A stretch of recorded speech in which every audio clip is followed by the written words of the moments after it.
MLC Teenmar Mallanna వ్యవహారం కాంగ్రెస్లో తీవ్ర దుమారం రేపుతోంది. పిలిచి పదవిస్తే ఏకు మేకైందంటూ పార్టీ శ్రేణులు ఆగ్రహం వ్యక్తం చేస్తున్నాయి. కాంగ్రెస్ చలవతో ఎమ్మెల్సీగా ఎన్నికైన మల్లన్న కాంగ్రెస్ ముఖ్య నేతలపైనే విమర్శలు గుప్పిస్తుండడం, పదే పదే వాటిని రిపీట్ చేస్తుండడంపై షాక్ అవుతున్నాయి కాంగ్రెస్ వర్గాలు. తాజాగా బీసీల రాజకీయ యుద్ధ వేరి అంటూ హడావుడి చేసిన ఆయన రేవంత్ రెడ్డి తెలంగాణకు ఆఖరి ఓసీ సీఎం అని వ్యాఖ్యానించడం, మల్లన్న తనను తాను సీఎం క్యాండిడేట్గా ఎలివేట్ చేసుకునే ప్రయత్నం చేయడం మరింత వివాదాస్పదంగా తయారైంది. దీంతో ఎమ్మెల్సీ తీన్మార్ మల్లన్నపై క్రమశిక్షణ చర్యలకు దిగింది టీపీసీసీ. దీనిపై మల్లన్నపై భారీగా ఫిర్యాదులు అందినట్టు తెలుస్తోంది. ఇటీవల మల్లన్న బీసీ కులగణనతో పాటు పార్టీ విధానాలకు విరుద్ధంగా మాట్లాడుతున్నారు. దీంతో పాటు కులగణన రిపోర్ట్ను తగలబెట్టడంపై కాంగ్రెస్ హైకమాండ్ కూడా సీరియస్ అయింది. ఈ మేరకు షోకాజ్ నోటీసులు జారీ చేసింది కాంగ్రెస్. అయితే జేఎన్టీయూ నుంచి ఎంబీఏ పట్టభద్రుడైన మల్లన్న తెలంగాణ రాష్ట్రం ఏర్పడగానే జాబ్ మానేసి పొలిటికల్ ఎంట్రీ ఇచ్చారు. 2015లో వరంగల్, నల్గొండ, ఖమ్మం పట్టభద్రుల ఎమ్మెల్సీ స్థానం తొలిసారి కాంగ్రెస్ అభ్యర్థిగా బరిలోకి దిగి ఓటమి పాలయ్యారు. అప్పటి నుంచి గెలుపు గుర్రం ఎక్కడానికి ప్రయత్నాలు చేస్తూనే ఉన్నారు. 2019లో కాంగ్రెస్ సీనియర్ ఉత్తమ్ కుమార్ రెడ్డి ఎంపీగా గెలిచి హుజూర్ నగర్ ఎమ్మెల్యేగా రాజీనామా చేశారు. అప్పుడు హుజూర్ నగర్కు జరిగిన ఉప ఎన్నికల్లో ఇండిపెండెంట్గా పోటీ చేసిన తీన్మార్ మల్లన్న పరోక్షంగా బీఆర్ఎస్ విజయానికి సహకరించారన్న ప్రచారం కూడా జరిగింది. తర్వాత రెండోసారి వరంగల్, నల్గొండ, ఖమ్మం పట్టభద్రుల ఎమ్మెల్సీ స్థానం నుంచి స్వతంత్ర అభ్యర్థిగా పోటీ చేసి ఎప్పటిలాగే మళ్లీ ఓడిపోయారు. బడుగు బలహీన వర్గాల కోసం తనదైన శైలిలో ఆయన వాణి వినిపిస్తుంటారు. ఇండిపెండెంట్గా చట్టసభల్లో అడుగుపెట్టాలని ప్రయత్నించి పలుమార్లు విఫలమయ్యారు. బీఆర్ఎస్పై ఎన్నో ఏళ్లుగా పోరాడుతున్నారు. ఈ క్రమంలోనే బీజేపీలో చేరారు. అక్కడ చాలా కాలం ఉండలేక సరిగ్గా అసెంబ్లీ ఎన్నికల సమయంలో కాంగ్రెస్లో చేరిపోయారు. అప్పటికే ఎన్నికల్లో 3 సార్లు పోటీ చేసి ఓడిపోయిన మల్లన్నకి ముఖ్యమంత్రి రేవంత్ రెడ్డి ఎమ్మెల్సీగా అవకాశం కల్పించారు. పల్లా రాజేశ్వర్ రెడ్డి ఎమ్మెల్యేగా గెలవడంతో ఖాళీ అయిన వరంగల్, నల్గొండ, ఖమ్మం పట్టభద్రుల ఎమ్మెల్సీ స్థానానికి జరిగిన బైపోల్స్లో కాంగ్రెస్ క్యాండిడేట్గా పోటీ చేసిన తీన్మార్ మల్లన్న ఎట్టకేలకు గెలిచి చట్టసభలో అడుగు పెట్టగలిగారు. ఇక అప్పటి నుంచి మల్లన్న హడావుడి మరింత ఎక్కువైంది. చివరకు కాంగ్రెస్లో చేరి ఎమ్మెల్సీ అయిన మల్లన్న ఇప్పుడు ఆ పార్టీకే చుక్కలు చూపెడుతున్నారు.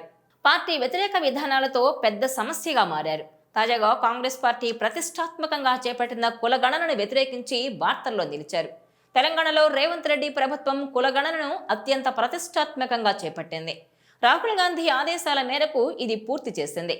అయితే కులగణనకు బీజేపీ వ్యతిరేకంగా ఉంది. దీంతో తాము కులగణన చేపట్టి అందుకు అనుగుణంగా ప్రభుత్వ కార్యక్రమాలను అమలు చేయాలని సంకల్పించింది కాంగ్రెస్ పార్టీ. తాజా లెక్కల్లో బీసీలు అత్యధికంగా ఉన్నట్టు తేలింది. దానికి అనుగుణంగా కులాల వర్గీకరణ చేయాలని రేవంత్ రెడ్డి ప్రభుత్వం నిర్ణయించింది. ఇదే విషయాన్ని అసెంబ్లీలో సీఎం రేవంత్ రెడ్డి వివరించారు. అయితే రేవంత్ సర్కార్ చేపట్టిన కులగణనను ఎమ్మెల్సీ మల్లన్న తీవ్రంగా దుయ్యబట్టారు. ఇది వాస్తవానికి దూరంగా ఉందని మండిపడుతున్నారాయన. కులగణన కాపీలను తగలబెట్టారు. కులగణనకు వ్యతిరేకంగా తీన్మార్ మల్లన్న చేసిన కామెంట్స్ కాంగ్రెస్ పార్టీలో చిచ్చు రేపాయి. ఆయన ఏ పార్టీలో ఉన్నారో తెలుసుకోవాల్సిన అవసరం ఉందని మంత్రి సీతక్క అభిప్రాయపడ్డారు. మల్లన్నపై చర్యలు తీసుకోవాలని పార్టీలో పలువురు నేతలు డిమాండ్ చేశారు. దీంతో పీసీసీ చీఫ్ మహేష్ కుమార్ గౌడ్ ఆయనకు నోటీసులు జారీ చేశారు. మల్లన్న వివరణ అనంతరం ఆయనపై చర్యలు తీసుకునే అవకాశం ఉంది. ఇక ఇటీవల సీఎం రేవంత్ రెడ్డిపై కూడా మల్లన్న నోరు జారుతున్నారని, పార్టీ ప్రయోజనాలకు భిన్నంగా మల్లన్న వ్యవహార శైలి ఉండడంతో ఆయనపై కాంగ్రెస్ పార్టీ నేతలు గుర్రుగా ఉన్నారు. ఇక తాజాగా నల్గొండలో బీసీల రణభేరిలో మల్లన్న చేసిన కామెంట్స్ తీవ్ర కలకలం రేపాయి. రెడ్లు టార్గెట్గా తీవ్ర స్థాయిలో దూషించారాయన. కాబోయే సీఎం బీసీఏనని, చివరి అగ్రకుల సీఎం రేవంత్ రెడ్డేనని మల్లన్న చేసిన కామెంట్లు వారికి తీవ్ర ఆగ్రహం తెప్పించాయి. మల్లన్నపై పలుచోట్ల రెడ్లు ఫిర్యాదులు చేశారు. మల్లన్నపై చర్యలు తీసుకోవాలని కాంగ్రెస్ పార్టీ అధిష్టానానికి కూడా ఫిర్యాదులు చేశారు. మల్లన్న వ్యవహార శైలిపై కంప్లైంట్లు వెల్లువెత్తడంతో షోకాజ్ నోటీసులు జారీ చేశారు. అయితే కాంగ్రెస్ పార్టీ క్రమశిక్షణ కమిటీ జారీ చేసిన షోకాజ్ నోటీసులపై తీన్మార్ మల్లన్న ఘాటుగా స్పందించారు.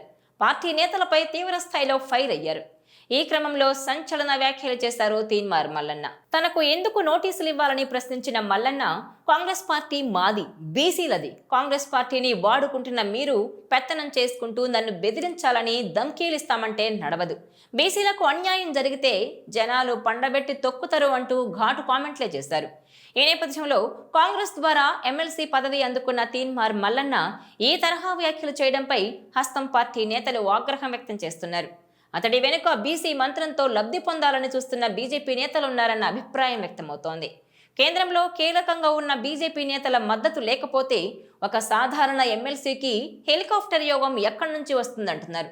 ఏం మాట్లాడినా కాంగ్రెస్ పెద్దలు ఉదాసీనంగా వ్యవహరిస్తుండటంతో మల్లన్న మరింత చెలరేగిపోతున్నారని, ఇప్పటికైనా ఆయన్ను కట్టడి చేసేలా చర్యలు తీసుకోవాలని కాంగ్రెస్ శ్రేణులు డిమాండ్ చేస్తున్నాయి.